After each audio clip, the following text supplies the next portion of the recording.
Hello student. तो आज हम डिस्कस करेंगे कि problem based on Kjeldahl methods. Previous lecture में हमने आपको बताया था कि फॉर्मूला कैसे डिराइव करते हैं जेंडाल मेथड का, उसके पीछे का कंसेप्ट क्या है। ठीक है, with the help of concept हमने फॉर्मूला डिराइव किया जो कि आपको समझ में पूरी तरह आ गया होगा। उससे अगर नहीं समझ में आ रहा है तो क्वेश्चन से श्योर शॉर्ट क्या होगा, आपको समझ में आ जाएगा। ठीक है, तो क्वेश्चन है मेरे पास, क्वेश्चन नंबर 1 कह रहा है during estimation of nitrogen by Kjeldahl methods the ammonia evolve from 0.5 gram of the organic compound in Kjeldahl estimation of nitrogen neutralised 10 ml of 1 molar H2SO4 find out percentage of nitrogen. यानी हमको दिया क्या है बेटा, सबसे पहले जरूरी है कि दिया क्या हुआ है। तो हमको अगर फॉर्मूला पता है परसेंटेज ऑफ नाइट्रोजन की बात करोगे तो 1.4 into N1V dash upon M, where M क्या होता है बेटा, M is the molecular weight या मॉलिक्यूलर वेट मास, यानी कि mass of given organic compound, molecular नहीं, mass of given organic compound. N1 क्या होता है, normality of H2SO4। V dash क्या होता है, total volume upon volume utilize to neutralization, यानी V डैश कहोगे क्या, V dash is equal to volume required for the neutralization of ammonia, यानी H2SO4 का वॉल्यूम जो यूटिलाइज किया है किसके लिए, न्यूट्रलाइजेशन ऑफ अमोनिया के लिए। तो देखिए मैंने ट्रिक बताया था, अगर NaOH का कोई भी इंफॉर्मेशन नहीं दिया है रिएक्शन में तो जो दिया है एज इट इज उसको पुट कर दोगे, तुम्हारा आंसर आ जाएगा। तो यहां पे इस इक्वेशन में देखो, इस रिएक्शन में देखोगे, इसमें क्वेश्चन में NaOH का कोई इंफॉर्मेशन नहीं दिया हुआ। अब 10 ml ऑफ 1 मोलर H2SO4 दिया है, यानी हमको मोलरिटी दिया हुआ है बेटा यहां पे 1 मोलर, तो हमको नॉर्मलिटी रखना है, वॉल्यूम जो 10 दिया है वही हमको यहां रख देना है, कुछ भी नहीं करना है। अगर NaOH का इंफॉर्मेशन नहीं दिया है रिएक्शन में तो डायरेक्ट जो वॉल्यूम दिया है उसको रखोगे, और जो नॉर्मलिटी दिया है H2SO4 का, तो यहां पे मोलरिटी दिया हुआ है तो मोलरिटी हम बताए थे, यानी कि नॉर्मलिटी में रखना है। तो नॉर्मलिटी रखोगे,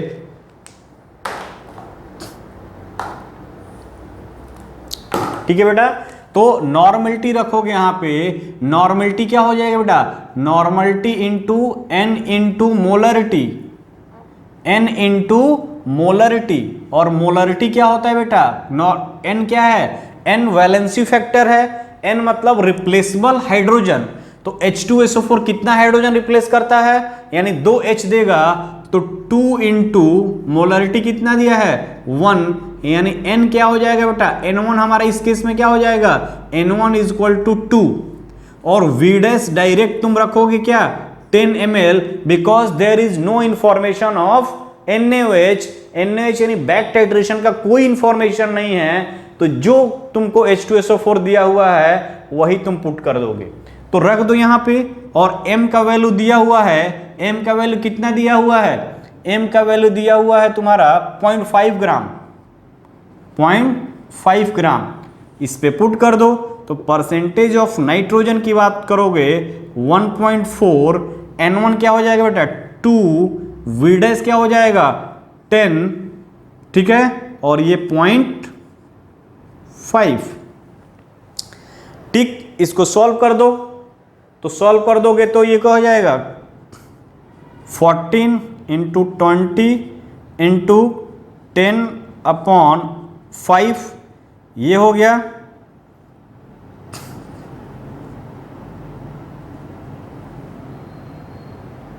V डैश 0.5 है ना, 0.5, ओके।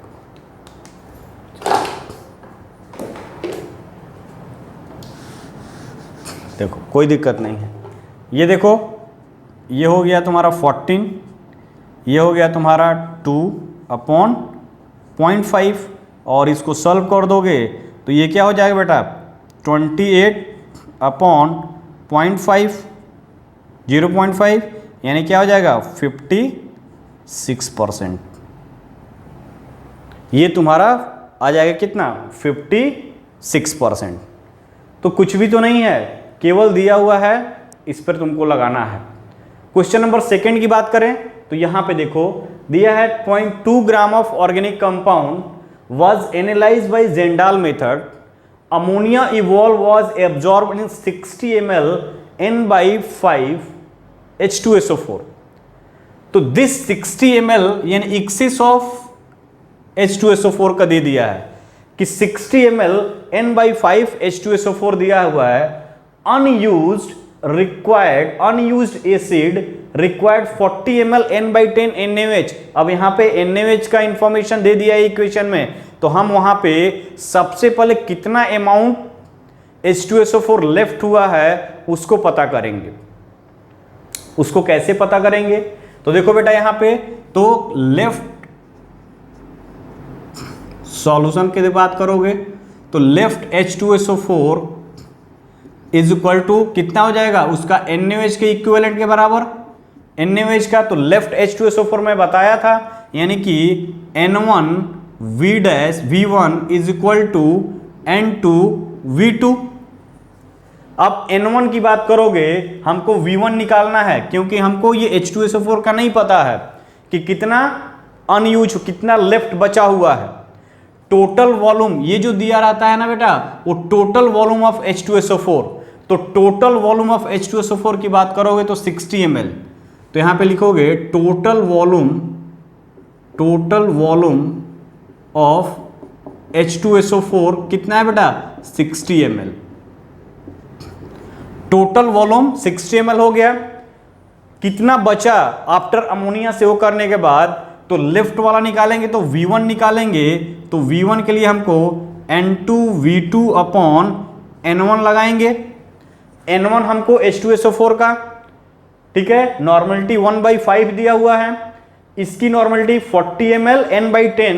तो यहां पे लिखोगे N2 कितना दिया हुआ है बेटा, N2 दिया हुआ है N/10 यानी कि 1/10 इंटू V2 कितना दिया हुआ है 40 अपॉन N1 कितना दिया है 1/5।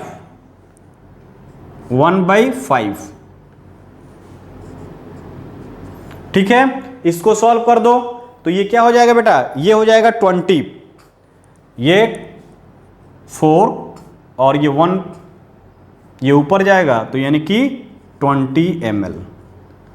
20 ml क्या था, V1 लेफ्ट H2SO4 बचा हुआ है आफ्टर डाइजेशन ऑफ अमोनिया। तो कितना डाइजेशन में यूज हुआ, यानी हमको V' निकालना है। इस V' निकालना है तो V' क्या होता है बेटा, V' is equal to total volume V minus V1। ठीक है, V कितना दिया हुआ है 60 माइनस 20 यानी कितना आ जाएगा 40 ml।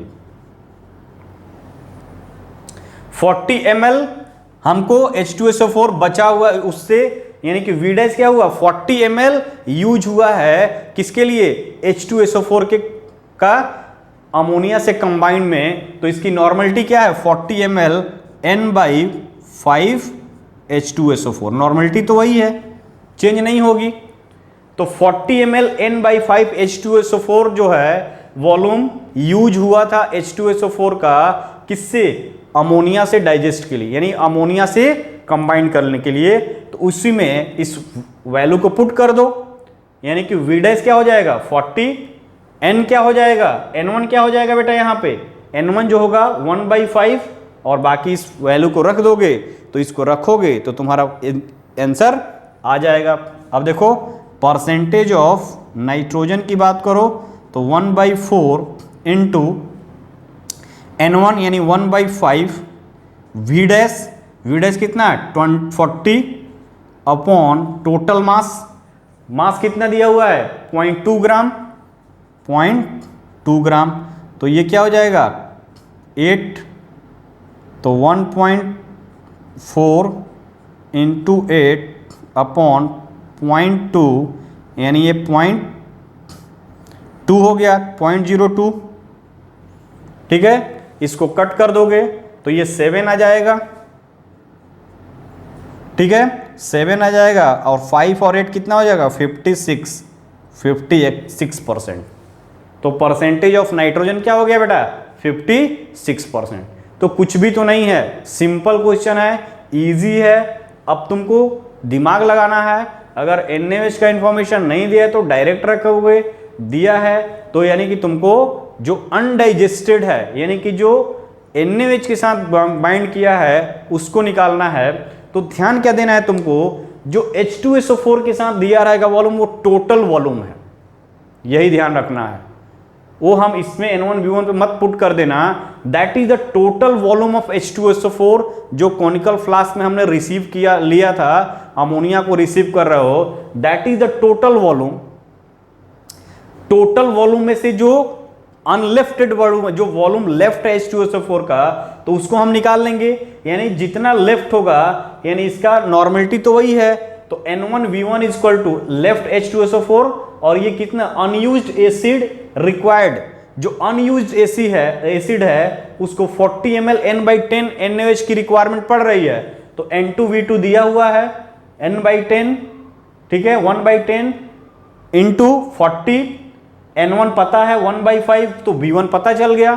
तो जो टोटल वॉल्यूम हमको पता है, लेफ्ट वॉल्यूम पता हो गया, तो V' निकाल लेंगे। ये वॉल्यूम यूज हुआ है किसके लिए, ये V' वॉल्यूम H2SO4 का यूज हुआ है अमोनिया से कंबाइन करने के लिए, और वही हमको यहां पे चाहिए। ठीक है, इसको पुट कर दोगे आंसर आ जाएगा। ठीक है,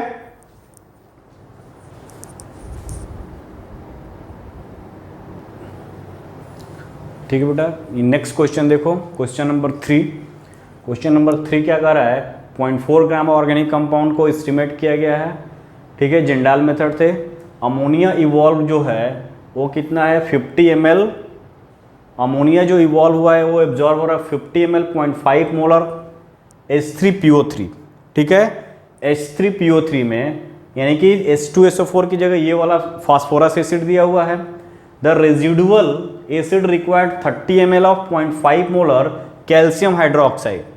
NaOH की जगह क्या दिया है, कैल्शियम हाइड्रोक्साइड बेस दिया हुआ है।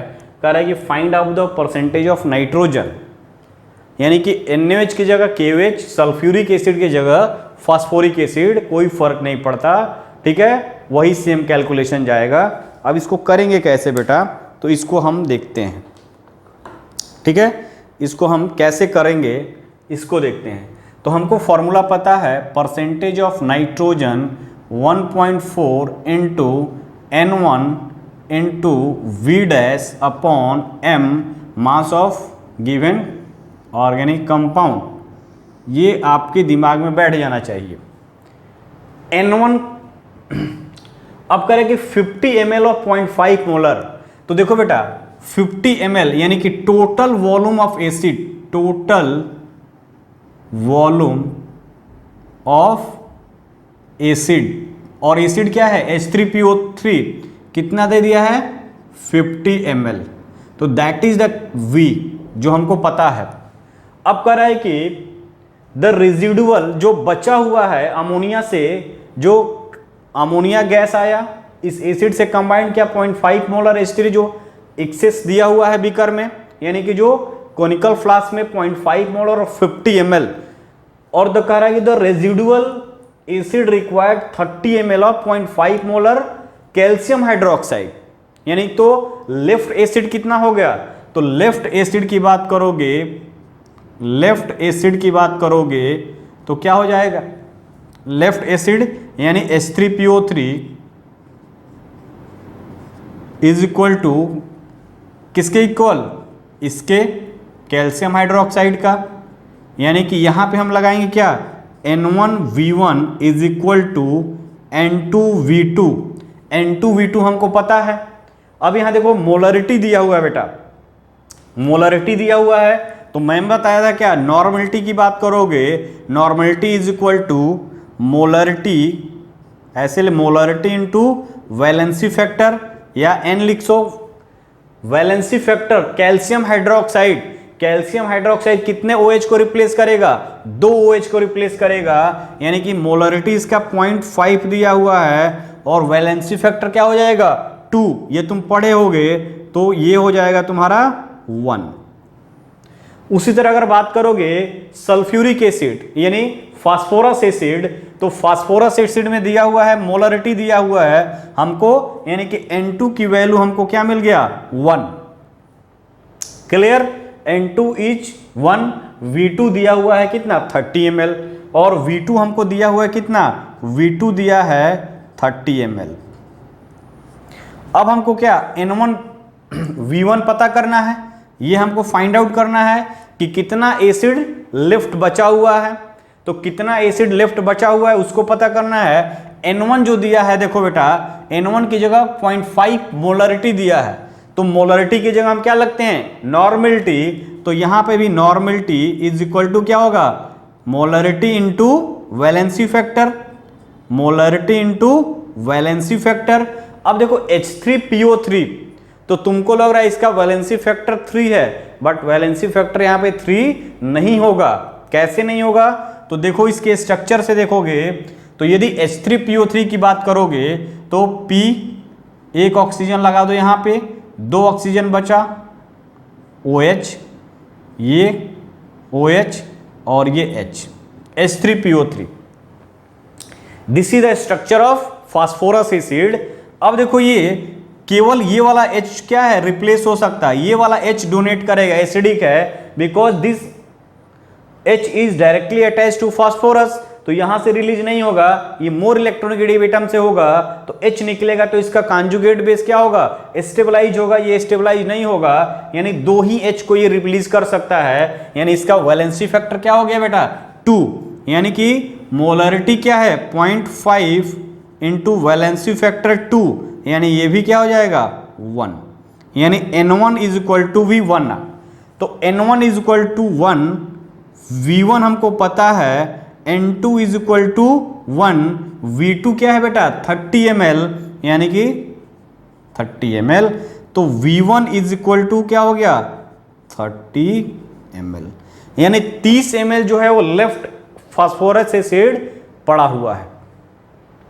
ओके, 30 ml पड़ा हुआ है, टोटल कितना दिया है 50 ml, तो 50 में से 30 घटा दोगे तो जितना वॉल्यूम NH अमोनिया के साथ फास्फोरस एसिड का यूज हुआ है, यानी कि V डैश की बात करोगे तो V डैश यानी total volume V minus V1, या जी 50 minus 30 is equal to 20 ml।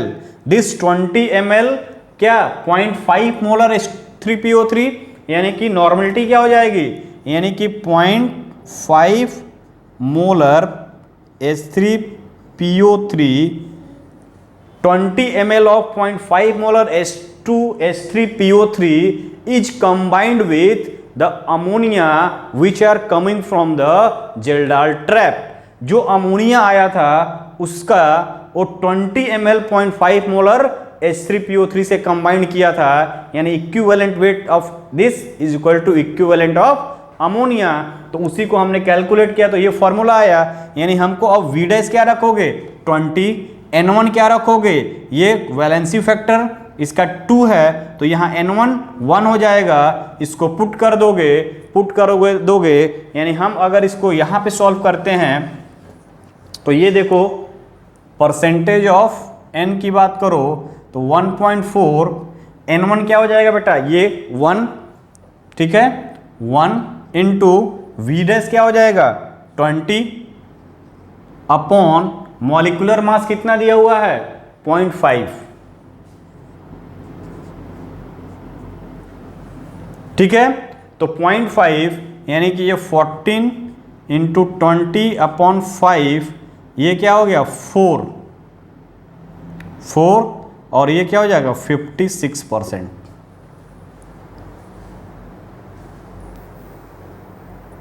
ओ 0.4 ग्राम है ना बेटा, सॉरी यहाँ पे 0.4 ग्राम है, हम 0.5 रख दिए थे, तो क्या हो जाएगा ये 14 इंटू 20 अपॉन 4, यानी कि ये 5, यानी ये 70%। दैट इज द आंसर, यानी कि नाइट्रोजन का परसेंटेज कितना है 70%। तो क्या है, कुछ भी है ट्रिक अपनाओ, टोटल वॉल्यूम, यानी कि जो तुमको एसिड के साथ दिया रहेगा तो that is the total volume. फिर इनका नॉर्मलिटी दिया है या मोलरिटी, और ये टोटल दिया हुआ है तो V1 निकाल लो, तो जितना ये आएगा है टोटल में से V1 को घटा लो, वही V डैश आ जाएगा, V डैश को पुट कर दो, आंसर मिल जाएगा। उसी तरह ये क्वेश्चन देखो, सेम उसी पे है, कोई चेंजिंग नहीं है, सेम पैटर्न पे है। 0.5 gram of organic compound was treated with Kjeldahl method, the ammonia evolve was absorbed in 50 ml of 0.5 molar H2SO4, ठीक है। The residual acid required 60 ml of 0.5 molar NaOH solution for neutralisation, find the percentage composition of nitrogen. Okay, कुछ भी तो है नहीं, तो यानी कि M दिया हुआ है, सॉल्यूशन कैसे करोगे, तो दिया क्या है, गिवन क्या किया दिया है, गिवन हमको दिया है M इज दिया हुआ है कितना 0.5 gram. Percentage of nitrogen formula 1.4 N1 into V dash upon M, N1 into V dash, N1 हमको दिया हुआ है क्या, एसिड का मोलरिटी, नॉर्मलिटी, ये हमको पता है, हमको V डैश पता करना है, तो V dash total minus residual, यानी कि टोटल हमको वॉल्यूम दिया हुआ है बेटा, टोटल वॉल्यूम दिया हुआ है, टोटल वॉल्यूम दिया हुआ है, यानी कि V दिया हुआ है कितना, टोटल वॉल्यूम जो ये है 50 ml, this is the 50 ml, ठीक है। 50 ml V डैश हमको पता करना है, तो N1V1 of H2SO4 is equal to N2V2 of NaOH, तो यहां पे लगा दो, यानी H2SO4 left is equal to concentration of NaOH, जितना लेफ्ट होगा वही NaOH के साइड बाइंड करेगा, तो H2SO4 नॉर्मलिटी कितना दिया है बेटा 0.5 molar, valency factor 2, 2 hydrogen replacement है, तो नॉर्मलिटी क्या हो जाएगा 0.5 इंटू 2 यानी कि 1, यानी कि N1V1 is equal to N2V2, N1 क्या हो जाएगा 1, ठीक है, N1 is equal to 1, V1 हमको पता करना है, N2 किया दिया हुआ है नॉर्मलिटी 0.5 मोलर, ये एक ही OH रिप्लेस करेगा, तो जो नॉर्मलिटी होगा वही उसकी मोलरिटी होगी, तो 0.5 इंटू V2 कितना दिया हुआ बेटा 60, तो V1 कितना हो जाएगा 30, कोई दिक्कत नहीं, 30 ml हो गया बेटा, this is the 30 ml of residual acid, 30 ml of residual acid, तो V डैश क्या होता है, V dash is equal to total, यानी कि V माइनस V1, यानी V कितना है बेटा 50 minus 30 is equal to 20 ml, तो this is the V dash. N1 क्या है, H2SO4 की मोलरिटी 1 है, तो 20 ml ऑफ 0.5 मोलर H2SO4 जो है वो कंबाइंड किया था किससे, अमोनिया से, तो 1.5 1.4 N1 क्या हो जाएगा बेटा 1, ठीक है, V डैश क्या हो गया 20 अपॉन M क्या हो गया 0.5, ठीक है, यानी कि 14 अपॉन 20 अपॉन 5 4, यानी कि 56%, क्या है, कुछ भी तो नहीं है, यही सब क्वेश्चन आते हैं और यही सब क्वेश्चन आएंगे, तो घुमाया है, बस आपको समझने की ज़रूरत है कि आप क्वेश्चन को कैसे समझते हो, ठीक है। नेक्स्ट देखते हैं,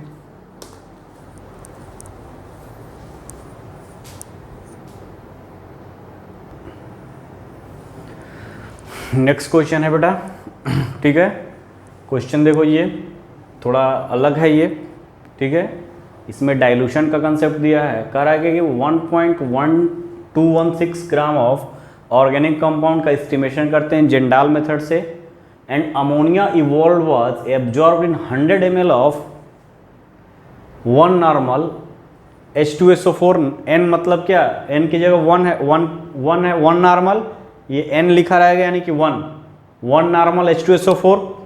the remaining acid solution was made up to 50 ml by addition of water. कह रहा है कि जो अमोनिया इवॉल्व हुआ था, यानी कि टोटल वॉल्यूम हमको 100 ml दिया है, नॉर्मलिटी 1 नॉर्मल दिया है H2SO4 का, तो कह रहा है the remaining acid solution was made up to, जो रेजिडुअल बचा उसको हमने डाइल्यूट कर दिया 100 ml करके, 100 ml by addition of water. अब कह रहा है कि उस डाइल्यूटेड जो सोल्यूशन था उसका 20 ml of this diluted solution, 20 ml of this diluted solution required 32 ml of N/10 NaOH solution, यानी कास्टिक सोडा यानी NaOH solution for complete neutralization. Find the percentage of nitrogen. ठीक है बेटा, तो हमको परसेंटेज ऑफ नाइट्रोजन पता करना है। तो देखो इसमें करना क्या है, जो बचा था उसको डाइल्यूट कर दिया है, और डाइल्यूट करने के बाद भी लिख दिया है कि 20 ml हमको रिक्वायर्ड हो रहा है, यानी हमको जो लेफ्ट जो एसिड था वो 20 ml दे दिया हुआ है, जो रेडिजुअल एसिड था वो 20 ml का रहा है, इसका 20 ml जो है इसके लिए रिक्वायर्ड है। ठीक है, यानी कि अगर हम बात करें तो 500 ml के केस में क्या होगा, यानी कि 20 ml, थोड़ा दूसरा पेन ले लूं,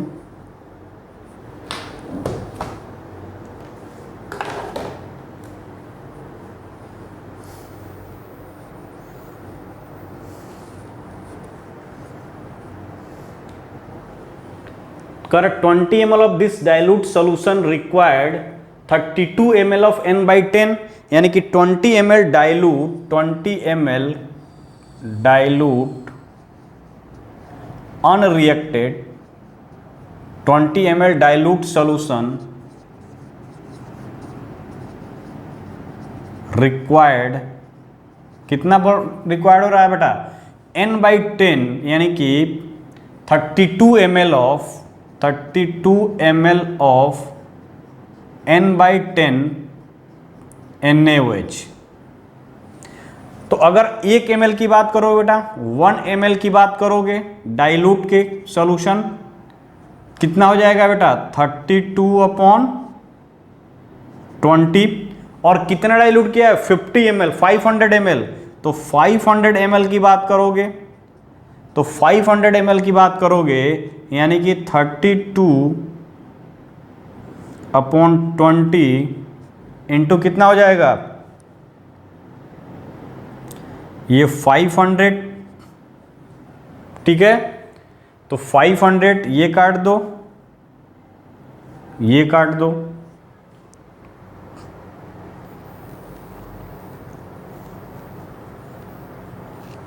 ठीक,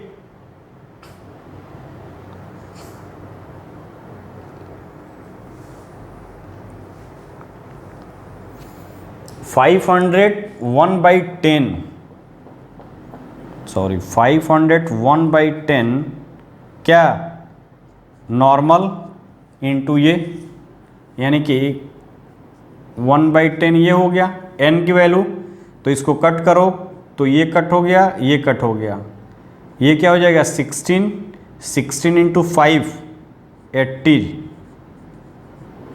ml। हमको क्या मिला, V1 हमको कितना मिला, 80 ml। अब ये 80 में तो टोटल कितना हो जाएगा बेटा, यानी कि V dash is equal to हो जाएगा क्या 100, ये 100 ml था, तो V डैश क्या हो जाएगा 100 माइनस 80, यानी हमको क्या मिल गया 20 ml V डैश मिल गया। और जब V डैश 20 ml मिल गया तो परसेंटेज नाइट्रोजन की बात करोगे 1.4, नॉर्मलिटी क्या है 1 लिखोगे, यहाँ पे नॉर्मलिटी क्या लोगे 1 लोगे, तो नॉर्मलिटी अगर 1 लेते हो यहाँ पे 1 इंटू 20 अपॉन कितना वेट दिया हुआ 1.2216, यानी कि 1.216, इसको सॉल्व कर दोगे तो परसेंटेज नाइट्रोजन जो होगा वो तुम्हारा आ जाएगा 23%, अप्रोक्सीमेट 23.3%। तो कुछ भी नहीं है, डाइल्यूट करके 20 ml दे दिया है। 20 ml जो अनरिएक्टेड एसिड रिक्वायर्ड कर रहा है 32 ml 1 नॉर्मल NaOH का, तो 1 ml कितने की रिक्वायरमेंट होगी? 32/20 1/10 NaOH की, इसलिए 500 ml, क्योंकि वो डाइल्यूट किया है, जो रेजिडुअल एसिड था उसको डाइल्यूट कर दिया है, उसको 500 ml टोटल वॉल्यूम कर दिया है, तो हम ये पता कर लेंगे। यानी कि 80 ml उस डाइल्यूटेड जो वॉल्यूम था उसका 80 ml रिक्वायर्ड हो रहा है, यानी कि 80 ml रिक्वायर हो रहा है किसके लिए? इस 32 ml NaOH को यूज करने के लिए, ठीक है, क्योंकि वो डाइल्यूट कर दिए हो तो ज़्यादा अमाउंट चाहिए। तो अगर तो उसमें तुम्हारा लेफ्ट जो बचा वो 80, तो टोटल माइनस जो बचा तो उससे हमको 20 नाइट्रोजन के जो वॉल्यूम लेफ्ट बचा वो किसके लिए? अमोनिया को न्यूट्रलाइज करने के लिए यूज किया है। ठीक है बेटा, अगर नेक्स्ट क्वेश्चन की बात करोगे, among the following Kjeldahl method can not be use for, किसके लिए जेंडाल मेथड यूज नहीं होगा? तो मैं अभी बताया था आपको, प्रीवियस लेक्चर में ही बताया था आपको क्या, कि जेंडाल मेथड वहां यूज नहीं होता है जहां पे nitrogen directly connected to oxygen या एजो ग्रुप होगा, ठीक है, एजो ग्रुप होगा या नाइट्रोजन रिंग में होगा। तो nitrogen directly connected to oxygen वहां नहीं होगा, या नाइट्रोजन नाइट्रोजन डबल बॉन्ड होगा उस केस में नहीं होगा, और नाइट्रोजन यदि रिंग में इन्वॉल्व है तो नहीं होगा। तो यहां पे देखोगे तो फर्स्ट केस में नाइट्रोजन सिंगल है, यहां जेंडाल मेथड यूज होगा। यहां अमोनिया नाइट्रोजन यानी NH2 के साथ है, यहां भी जेंडाल मेथड यूज होगा, ठीक है, यहां भी जेंडाल मेथड यूज होगा। यूरिया देखो NH2 है, यहां भी जेंडाल मेथड यूज करोगे, यहां भी जेंडाल मेथड यूज करोगे। अब नाइट्रोजन क्या हो गया? रिंग में आ गया, ठीक है, तो रिंग में आ गया तो यहां नहीं यूज कर सकते हैं, यहां नहीं यूज कर सकते हैं, ठीक है, इस एजो कंपाउंड में यूज नहीं कर सकते हो, ये अमोनिया तो यूज करोगे ही। अगर यही नाइट्रो ग्रुप रहता यहाँ पे, NO2 ग्रुप अगर रहता तो यहाँ पे हम नहीं कर सकते थे। तो ये इस तरह से इंटीजर टाइप क्वेश्चन पूछा जा सकता है, या इस टाइप से क्वेश्चन आए हुए हैं आपके जेईई मेंस में कि 4 ऑप्शन देगा, पूछेगा Kjeldahl method is not use for. तो याद क्या रखना है कि nitrogen directly attach to oxygen यानी NO2 ग्रुप हो गया, दूसरा एजो ग्रुप हो गया, nitrogen nitrogen double bond is called azo group हो गया, तीसरा नाइट्रोजन यदि रिंग में है जैसे पिरिडीन हो गया, क्यूनोलिन हो गया, पाइरोल हो गया, ठीक है, क्यूनोलिन हो गया, उन केसेस में जहां पे नाइट्रोजन रिंग के साथ इन्वॉल्व है, रिंग का पार्ट है, वहां पे हम जेंडाल मेथड का यूज नहीं करते हैं for the estimation of nitrogen. तो ये था बेटा पूरे जेंडाल मेथड पे क्वेश्चंस। आप क्वेश्चन को करेंगे और भी प्रैक्टिस करेंगे, जितने प्रैक्टिस करोगे उतने आएगा, नहीं करोगे नहीं आएगा, बिकॉज ये समझोगे भूलोगे, रटोगे याद करोगे भूलोगे, कोई मतलब नहीं है। जब आप क्वेश्चन 40-50 कर लेंगे एक टाइप के तो आपका कॉन्सेप्ट क्लियर हो जाएगा, ठीक है। तो ये चैप्टर धीरे धीरे अब हम लोग कहाँ जा रहे हैं? समाप्ति की तरफ जा रहा है, 1-2 लेक्चर में एक कंक्लूड हो जाएगा, ठीक है बेटा। तो आप इसको अच्छे से समझिए, बहुत इंपॉर्टेंट है जेंडाल मेथड। जितने भी मेथड है उस पर जितने क्वेश्चन आप कर सकते हो करो, सॉल्व करो, ठीक है, नहीं आता है मैसेज करो, मैं उसको आंसर दूंगा, ठीक है बेटा। तो आज इस लेक्चर को यहीं क्लोज करते हैं। Okay, bye bye.